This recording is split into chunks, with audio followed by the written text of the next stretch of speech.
Na verdade, o que é de mais fundamental na eletrostática é algo que a gente sabe desde o colégio, que é a chamada lei de Coulomb.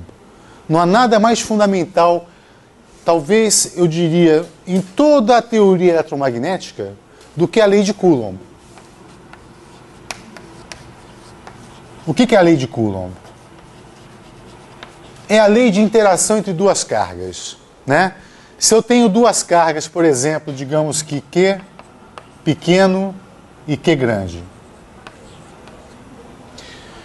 Eu vou indexar a posição de Q pequeno, por exemplo, com R', e vou indexar a posição de Q grande com R.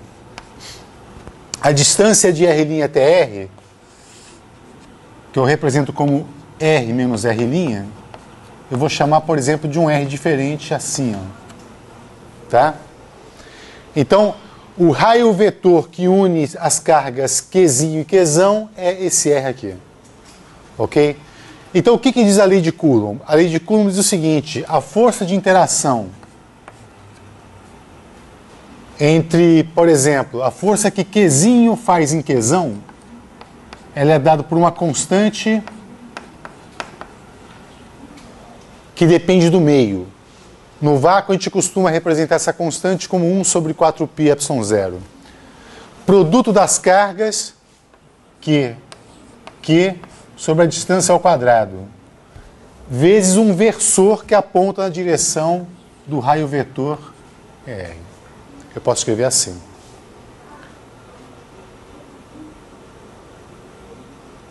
Tá bem? Aqui está dito o seguinte, olha, se o produto das cargas Q pequeno e Q grande for positivo, então essa força é de repulsão.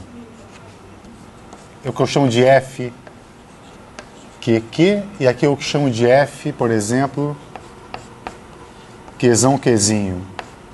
E claro que vale a terceira lei de Newton, e portanto F Qzão, Qzinho é igual a menos F Qzinho, Qzão. Eu posso ainda escrever essa expressão aqui de uma forma um pouco diferente, assim, ó, F Qzinho, Qzão igual àquela constante, produto das cargas, e aqui eu vou escrever assim, ó, R menos R' sobre o módulo de R menos R' ao cubo. Vê se está tudo bem com essa expressão. Né? Este vetor dividido pelo módulo dele é o versor R. E o módulo é a distância ao quadrado entre as cargas. Tá? Então, uma outra forma de escrever a mesma expressão. Então, a lei de Coulomb ela é a lei fundamental da eletrostática. Mas não basta apenas a lei de Coulomb. Existe algo além na eletrostática que é fundamental, tanto quanto talvez a lei de Coulomb, que é o chamado princípio da superposição. Princípio da superposição.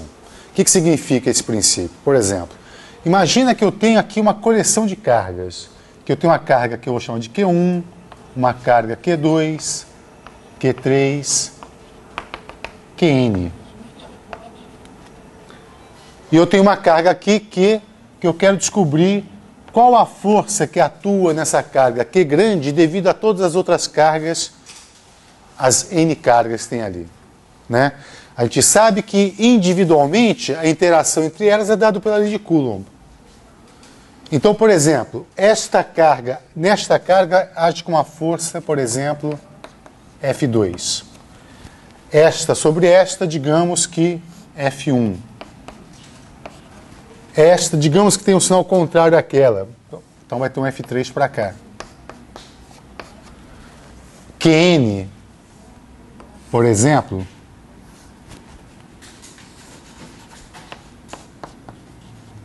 a pergunta é, e aí, o que eu faço com esses vetores todos?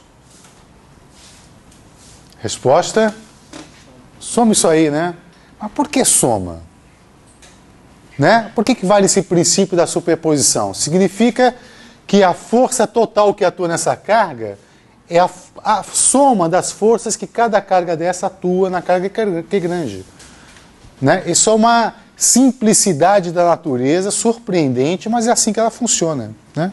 Então a gente tem o seguinte, que a força resultante sobre Q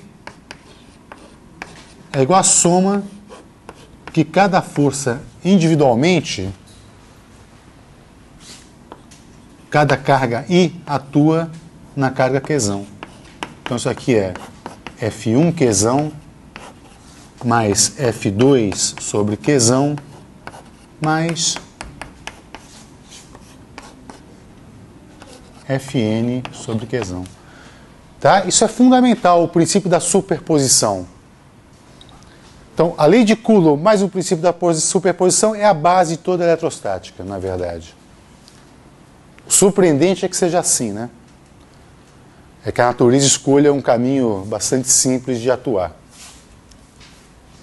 Tá? Então, isso aqui é a lei de Coulomb entre várias partículas. Eu não representei as forças nas cargas aqui, porque a gente sabe que em cada uma delas haverá também N forças que se somam vetorialmente. Né?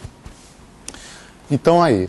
E o problema fundamental da eletrostática é o seguinte: dado uma distribuição de cargas, essa distribuição pode ser discreta, como aqui representado, ou contínua, né?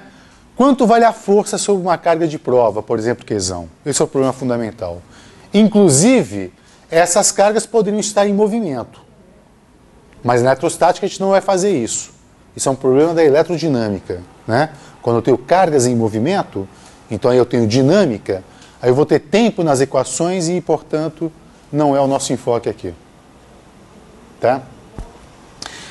Um conceito que sai daqui é o seguinte: na verdade, eu posso atribuir ao ponto onde a carga Q grande se encontra uma propriedade do espaço chamada campo elétrico.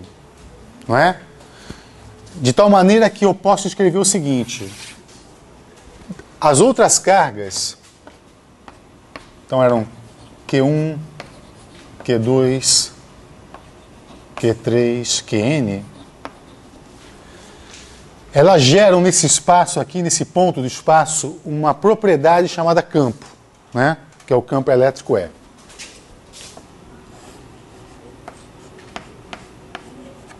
Tal que, quando a gente coloca a nossa carga de prova Qzão, sobre a carga Qzão aparece uma força, né? Uma força F, por exemplo. E essa força F é dada pela expressão, ela é igual à carga de prova vezes o campo elétrico. E aqui é o seguinte: se a carga de prova for positiva, força e campo têm a mesma direção e sentido. E se a carga de prova for negativa, então força e campo vão ter sentidos contrários. Né? E como é que eu escrevo o campo elétrico devido àquelas cargas pontuais? É assim. Vamos expressar cada força dessa usando a lei de Coulomb. Fazendo isso, eu tenho fatorado, por exemplo, o fator 1 sobre 4π epsilon 0. Esse é o fator comum a todos eles, né? E aí vai aparecer termos do tipo Q1 Qzão sobre R1 Qzão, na direção ER1 Qzão. Como é que eu representei aqui? Ok, ER1. Mais Q2 Qzão sobre R aqui ao quadrado ER2. Mais assim por diante, né? Os N termos que aparecem ali. E você vê que aqui aparece Qzão que eu posso fatorar. Então, eu vou escrever a força total sobre a carga Q.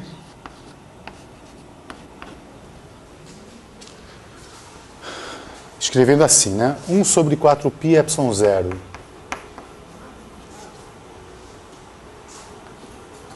Q1 sobre R1 ao quadrado. Eu vou facilitar essa notação aqui, tá? Sobre ER1, sobre o versor. mais 1 sobre 4π epsilon 0, Q2 sobre R2 ao quadrado é R2, mais, são N cargas, então aqui eu vou ter o termo 1 sobre 4π epsilon 0, Qn sobre Rn ao quadrado, tudo isso multiplicando o Q.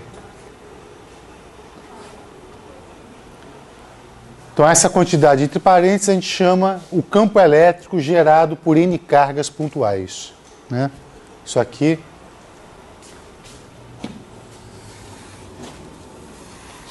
é o campo E.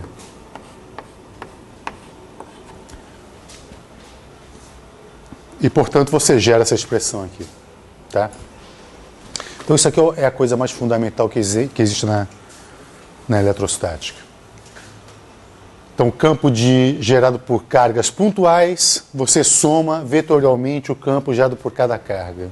E o campo gerado por cada carga é dado por essa expressão aqui. Você sabe disso, né? A pergunta é a seguinte: e se eu tenho distribuições contínuas de carga? Há várias possibilidades, né, de distribuições contínuas. Eu posso ter um objeto tridimensional carregado. Eu posso ter apenas uma superfície carregada, eu posso ter apenas uma linha carregada. Mas, de qualquer forma, a expressão do campo é essa aqui. O que se faz, na verdade, com objetos contínuos é fragmentá-lo de forma a torná-lo pontual. Então, vejamos como representar distribuições contínuas de cargas, né?